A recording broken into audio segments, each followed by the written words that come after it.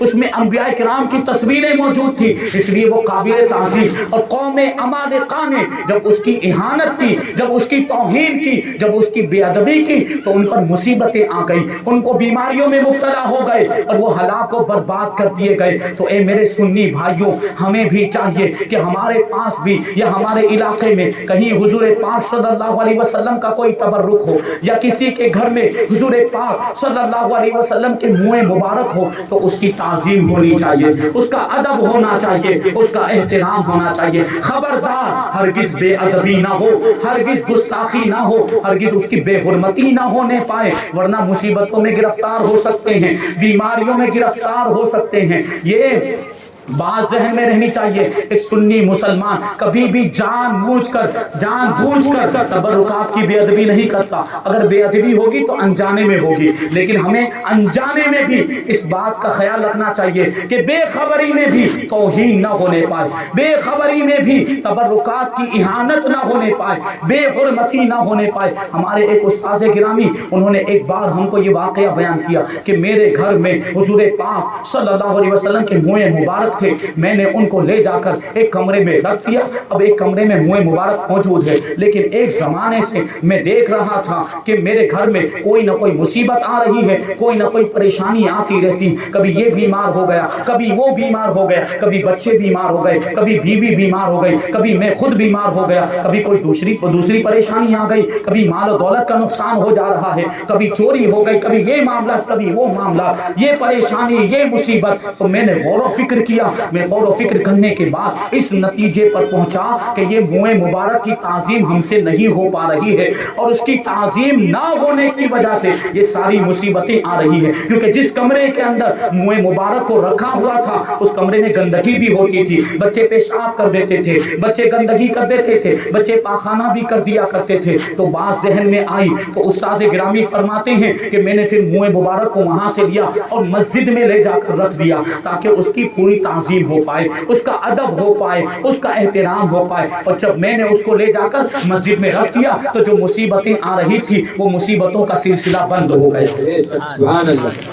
بہرحال اگر کہیں منہ مبارک ہو تو اس کی تعظیم کرنی چاہیے, اور یہ تصور ذہن میں رکھنا چاہیے کہ یہ کسی عام انسان کے منہ مبارک نہیں, یہ ان کے مقدس بال ہیں جو سردار کائنات ہیں, جو رسول کائنات ہیں, جو رسولوں کے بھی سردار ہیں, جو انبیاء کے بھی سردار ہیں. کائنات میں سب سے بڑا مرتبہ کسی کا ہے تو وہ حضور پاک صلی اللہ علیہ وسلم کا ہے. تو یہ تصور ذہن میں رہے کہ یہ ان کے بال مبارک ہے, اور اسی اعتبار سے پھر حضور کے تبرکات کی تعظیم کی جائے. بہرحال قوم عمالقہ کی 5 آبادیاں وہ تابوت سکینہ کی بے ادبی کرنے کی وجہ سے ہلاک ہو گئی. بعد میں ان کو یقین ہو گیا, بعد میں ان کو معلوم ہوا اور پتا چلا کہ تابوت سکینہ کی توہین کرنے کی وجہ سے یہ مصیبتیں ہم پر آئی, یہ آفتیں آ گئی, ہم بیماریوں میں مبتلا ہو گئے. تو انہوں نے کیا کیا, تابوت سکینہ کو بیل گاڑی پر رکھا اور بیل کو ہانک دیا, اور وہ بیل گاڑی اب جانے لگ گئی تو فرشتوں نے تابوت سکینہ کو لیا اور تابوت سکینہ کو لے کر آئے, بنی اسرائیل کے سامنے طالوت کے پاس لا کر تابوت سکینہ کو رکھ دیا. اب جب بنی اسرائیل نے تابوت سکینہ کو دیکھا تو حضرت شمویل نے تو کہا تھا کہ تابوت سکینہ ہی یہ طالوت کی بادشاہت کی نشانی ہے. اب جب بنی اسرائیل نے تابوت کو اپنے سامنے دیکھ لیا تو ان کو طالوت کی بادشاہت کا یقین ہو گیا, اور انہوں نے اب طالوت کو اپنا بادشاہ مان لیا, انہوں نے اپنا بادشاہ مان لیا. اور پھر 70,000 کی تعداد میں وہ لوگ طالوت کے ساتھ جہاد کرنے کے لیے نکلے. بہرحال قرآن مجید کے اندر اس واقعے کی طرف اشارہ موجود ہے. تفاسیر کا خلاصہ میں نے آپ کے سامنے بیان کیا تو پتہ کیا چلا کہ تابوت سکینہ یہ انبیاء کرام کے تبرکات کی وجہ سے ایسا معزز ہو گیا, ایسا قابل تعظیم ہو گیا کہ انبیاء کے بنی اسرائیل کے لوگ اس سے برکت حاصل کیا کرتے تھے اور اس کو سامنے رکھ کر دعائیں کرتے تھے تو اللہ تبارک و تعالیٰ ان کی دعاؤں کو قبول فرماتا تھا. تابوت سکینہ کی برکت سے ان کی مصیبتیں دور ہو جاتی تھی, ان کی مشکلیں آسان ہو جاتی تھی, ان کی مرادیں پوری ہو جاتی تھی. تو غور کرنے کی ضرورت ہے کہ جب انبیاء کرام کے تبرکات میں ایسی برکت ہے تو ہمارے نبی کے تبرکات میں کیسی برکت ہے؟ کیا بات ہے, ماشاءاللہ. جب انبیاء کرام کے تبرکات میں یہ برکت ہے تو ہمارے نبی کے تبرکات میں, ہمارے نبی کے جبہ مبارک میں, ہمارے نبی کے نالین مبارک میں, ہمارے نبی کے کرتہ مبارک میں, ہمارے نبی کی امامہ شریف میں, اور ہمارے نبی کے نالین مبارک, حضور کی تہبند مبارک اور منہ مبارک میں کتنی برکتیں ہوں گی. یہ جو آثار ہیں, یہ جو تبرکات ہیں حضور پاک صلی اللہ علیہ وسلم, یہ نگاہ ہے حضور کے تبرکات مومن کی نگاہ کو روشنی عطا کرتے ہیں, مومن کے دل کو سکون عطا کرتے ہیں, مومن کی روح کو تازگی عطا کرتے ہیں, اور ان تبرکات کی وجہ سے جسمانی بیماریاں بھی دور ہو جائیں. سبحان اللہ. بہرحال ایک لمبی تفسیر ہے, میرا وقت ختم ہو گیا. انشاءاللہ دوسرا موقع جب ملے گا, 11ویں شب کی بات ہوئی ہے تو اس کے آگے کی باتیں انشاءاللہ تبارک و تعالیٰ اس رات میں بیان کی جائیں گی. حضور پاک صلی اللہ علیہ وسلم کے تبرکات کا ذکر کیا جائے گا. حضور پاک صلی اللہ علیہ وسلم کے تبرکات کی صحابہ کرام نے کیسی تعظیم کی, صحابہ کرام نے کیسے برکتیں حاصل کی, پھر ان کے بعد تابعین نے, بزرگان دین نے تبرکات کا کیسا ادب و احترام کیا اور ان کو کیسی کیسی برکتیں حاصل ہوئی. یہ واقعات کا ایک سلسلہ ہے. انشاءاللہ تبارک و تعالیٰ 11ویں شب میں وہ ساری باتیں شامل کی جائیں گی. اللہ تبارک و تعالیٰ کی بارگاہ میں دعا ہے کہ جو کچھ بھی بیان ہوا اس پر ہم سب کو عمل کرنے کی توفیق عطا فرمائے, اور حضور پاک صلی اللہ علیہ وسلم کی ذات بابرکات سے نسبت رکھنے والی چیزوں کی, تبرکات کی اور آثار کی ہم سب کو تعظیم کرنے کی توفیق عطا فرمائے, ان کا ادب و احترام کرنے کی توفیق عطا فرمائے. مذہب اہل سنت و جماعت مسلک اعلیٰ حضرت پر ہم سب کو قائم و دائم رکھے اور اسی پر ہم سب کا خاتمہ فرمائے. وما علینا الا البلاغ. السلام علیکم.